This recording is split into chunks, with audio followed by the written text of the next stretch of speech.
तो भारतीय जनता पार्टी की सरकार किसान विरोधी है, सरदार पटेल की आइडियोलॉजी के विरोधी है और लोकतंत्र विरोधी है। भारतीय जनता पार्टी कैसे ये कार्यक्रम करी मेरे समझ में नहीं आया।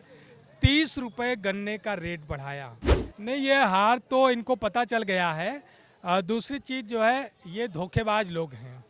नीतीश को गच्चा देने की, जब प्रधानमंत्री उज्ज्वला योजना आई उत्तर प्रदेश में 1,16,00,000 उपभोक्ता, 1,60,00,000 उपभोक्ता थे। बिहार में चुनाव है, लगातार सरगर्मियां तेज हैं। एनडीए गठबंधन दावा कर रहा है हम सरकार बना रहे हैं और इंडिया गठबंधन कह रहा है हम बना रहे हैं। अखिलेश यादव ने इसमें स्टार प्रचारक की लिस्ट भी जारी करी है।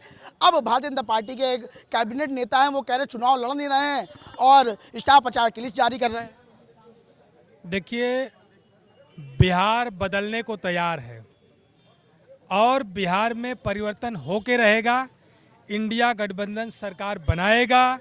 ये जो सांप्रदायिक माहौल खराब करने वाले लोग हैं, जो संविधान विरोधी वाली ताकतें हैं, जो आरक्षण विरोधी वाली ताकतें हैं, जो पीडीए विरोधी वाली ताकतें हैं, ये बिहार के चुनाव में परास्त होंगी और इंडिया गठबंधन की सरकार बनेगी। सर, देश के प्रधानमंत्री भी गए थे, गृह मंत्री भी गए थे, कह रहे हैं वहाँ कानून का राज है। अभी कुछ ही दिन पहले जो है लालू यादव के करीबी की हत्या हो गई।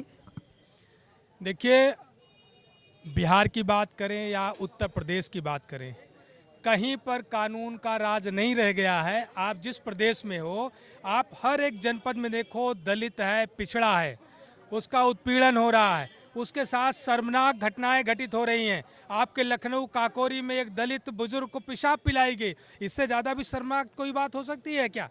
और क्या उस पर सरकार ने जवाब दिया? क्या उनके घरों पर बुलडोजर चला? जिन लोगों ने कुकृत्य करने का काम किया, सरकार उन पर जवाब नहीं देगी। सरकार उन पर कोई कार्रवाई नहीं करेगी। सरकार खुद भेदभाव करा रही है।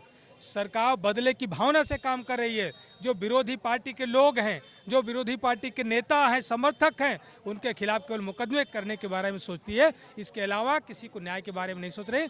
उत्तर प्रदेश हो या बिहार हो, कहीं पर कानून का राज नहीं है। मुख्यमंत्री ने गन्ने का रेट बढ़ा दिया, उसको लेकर किसानों के साथ अपने 5 KD सरकारी आवाज में वार्ता करी। देखिए, ये तो भारतीय जनता पार्टी कैसे ये कार्यक्रम करी मेरे समझ में नहीं आया। 30 रुपये गन्ने का रेट बढ़ाया। जब मोदी जी आए थे 2014 में, तो टाटा नमक 8 रुपया किलो था और आज की तारीख में 28 रुपये से 30 रुपया किलो हो गया। कितना गुना बढ़ गया? 4 गुना बढ़ गया। ठीक है, 3 से 4 गुना बढ़ गया। तो मैं पूछूं, क्या गेहूं का, धान का, गन्ने का जो न्यूनतम समर्थन मूल्य है वो 3-4 गुना बढ़ा? नहीं बढ़ा। आप किसानों को डीएपी खाद नहीं दे पा रहे हो। जो डीएपी खाद बनाने के लिए फास्फेट रॉक का इस्तेमाल किया जाता है, वो भारत में नहीं होती है, वो मोरक्को और रसिया में होती है। मोरक्को और रसिया से आपने खरीद नहीं करी और जिसका परिणाम है कि आप डीएपी का उत्पादन नहीं कर पा रहे हो। और किसानों की चिंता आपको नहीं है। आपको चिंता है केवल अपने उद्योगपतियों का उद्योग बढ़ाने की केवल चिंता है। देश में कैसे ऐसे लोगों को सरकारी संपत्तियां बेच दी जाए, एक एक आदमी का व्यापार किया जाए। अभी आप 2014 का उदाहरण ले लो। 2014 में रसोई गैस 414 रुपये का था और पूरे दुनिया में इंटरनेशनल मार्केट में जो उसका कच्चा माल है, क्रूड ऑयल, वह 110 से लेकर के 115 यूएस डॉलर प्रति बैरल था। आज की तारीख में 60 से 70 यूएस डॉलर प्रति बैरल है। अर्थात इंटरनेशनल मार्केट में क्रूड ऑयल, चाहे पेट्रोल हो, चाहे डीजल हो, चाहे रसोई गैस हो, इसका जो कच्चा माल है उसकी कीमत आधी हो गई।